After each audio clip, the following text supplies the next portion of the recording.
Naomba nianze kwa kumshukuru Mwenyezi Mungu mtukufu mwingi wa rehema kwa kutujalia uhai na afya njema na kwa kutuwezesha kuifikia siku hii ambapo Waislamu na wananchi wa Zanzibar na Tanzania kwa ujumla tunaungana na Waislamu wenzetu duniani kote katika kusherehekea sikukuu ya Eid al-Fitri baada ya kukamilisha mfungo wa mwezi mtukufu wa Ramadhani.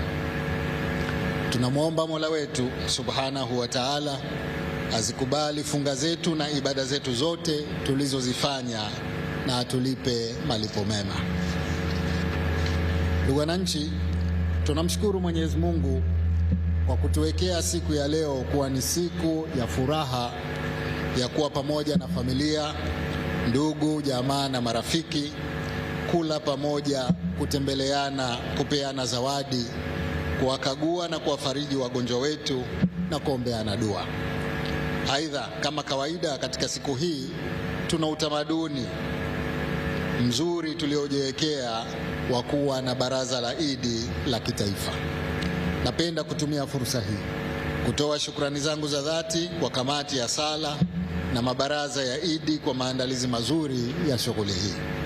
Shukrani maalum nazitoa kwenu nyote mliohudhuria baraza hili la Eid al-Fitri kwa mwaka huu wa 2026 sawa na mwaka wa 1447 Hijria, pamoja na Waislamu wenzetu na wananchi wanaofuatilia tukio hili kupitia vyombo mbalimbali vya habari.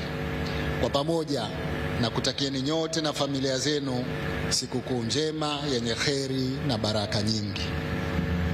Ndugu wananchi, mwezi wa Ramadhani tulioukamilisha jana ni msimu na chuo maalumu cha kuhuisha imani zetu na kukuza uchamungu. Katika kipindi chote tulitekeleza kwa ikhlas ibada ya saumu pamoja na ibada nyingine za faradhi na sunna, tukiwa na matarajio ya kupata fadhila nyingi kwa utukufu wa mwezi wa Ramadhani. Ni dhahiri kuwa tulizidisha juhudi katika kutekeleza mambo mbalimbali ya kheri na kujiepusha na maovu. Hivyo ni wajibu wetu sasa kuendeleza hali hiyo katika maisha yetu yote ili tupate mafanikio ya duniani na kesho mbele ya haki. Tumuombe Mwenyezi Mungu atuwezeshe kudumu katika mwenendo huo mwema. Ndugu wananchi, katika mwezi mtukufu wa Ramadhani tuliendeleza mwenendo mwema wa kusoma Qur'an na kushiriki katika mashindano mbalimbali ya tahfidh na tajwid za kitaifa na kimataifa.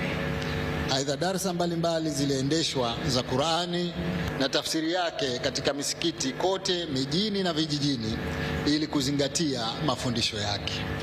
Utaratibu huu sio tu umeongeza imani zetu katika kusoma Qur'an na kutekeleza ibada zetu kwa usahihi, lakini pia unachangia kwa kiasi kikubwa katika kuwarithisha na kuwapa malezi mema vijana na watoto wetu kuishi kwa kuzingatia maadili na kuwa na tabia njema na hofu ya Mwenyezi Mungu.